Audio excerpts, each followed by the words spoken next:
तो आपको याद होगा लास्ट टाइम मैंने avoiding TLE in competitive programming using fast IO बताया था। ठीक है, उसका ये पार्ट 2 है। यही वाली वीडियो मैंने पढ़ाई थी आपको, उसमें मैंने आपको दो चीज़ बताया था, सिंक विथ stdio और एक और लाइन लिखा था जो मैंने बोला था आज मैं बताऊंगा इसी को, cin.tai 0 या फिर cin.tai नल पॉइंटर। इसको इन दोनों तरीक़ों से लिख सकते हैं आप। ओके, तो देखो होता क्या है, जब भी आप ऐसा कुछ कोड लिखते हो ना, सी आउट इंटर अ नंबर, फिर आप उस नंबर को इनपुट में लेते हो, तो जब आप इस कोड को रन करते हो तो कंसोल में कैसे दिखता है वो समझो।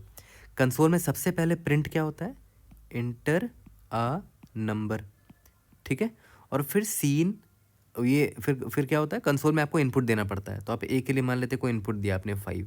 ओके, तो होता क्या है कि सी इन और सी आउट लिंक्ड होते हैं। लिंक्ड मतलब वो इस तरह लिंक्ड है। अब लिंक का मतलब क्या है वो समझो। जब आप सी आउट में कुछ लिखते हो ना, जैसे यहाँ पर आपने लिखा, तो होता क्या है कि सी एक्चुअली में इंटरनल मेमोरी में किसी बफर में स्टोर हो जाता है ये, है ना। यहाँ पर मैं बफर बना देता हूँ, एक बफर होता है, और इस बफर में क्या होता है कि सी आउट के सामने जो भी स्टेटमेंट है ना, ये जो भी है वो यहाँ पर स्टोर करके रख देता है इसको, इंटर अ नंबर। अब जब सीन की बारी आती है ना कोड में, जब सीन की बारी आती है इम्प्लीमेंट ये रन होने की, तो सीन पता है क्या करता है, देखता है कि क्या सी आउट के बफर में, ये रहा सी आउट के बफर में कुछ ऐसी चीज़ है जो अभी तक प्रिंट नहीं हुई है। तो सीन देखता है, अच्छा हाँ यहाँ पर अभी कुछ है इस डब्बे में, इस बफर में। तो इस बफर को ये फ्लश कर देता है। फ्लश करना मतलब इसको निकाल के यहाँ कंसोल में प्रिंट कर देता है। ठीक है, तो ये सीन की रिस्पॉन्सिबिलिटी है, और ये इसलिए करता है ताकि सीक्वेंस में लोगों को दिखे, है ना।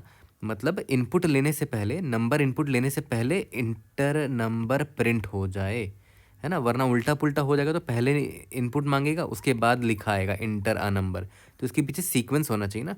तो इसीलिए सीन क्या करता है, इस लाइन को एग्जीक्यूट करने से पहले सीन देखता है कि सी आउट में अगर कुछ बफर में कुछ है, तो वो पहले उसको प्रिंट करता है, तब जाके यहाँ पर प्रिंट होता है ये inter a number, inter the number.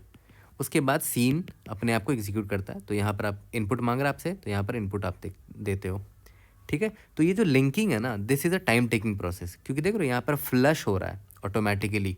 Scene क्या कर रहा है, ऑटोमेटिकली फ्लश कर रहा है इस बफर को in the console. But obvious है, कॉम्पिटिटिव प्रोग्रामिंग में आपको ये सी आउट सीन करने की ज़रूरत ही नहीं पड़नी चाहिए। तो इसीलिए हम लोग क्या करते हैं कि इस लिंकिंग को हम लोग तोड़ देते हैं।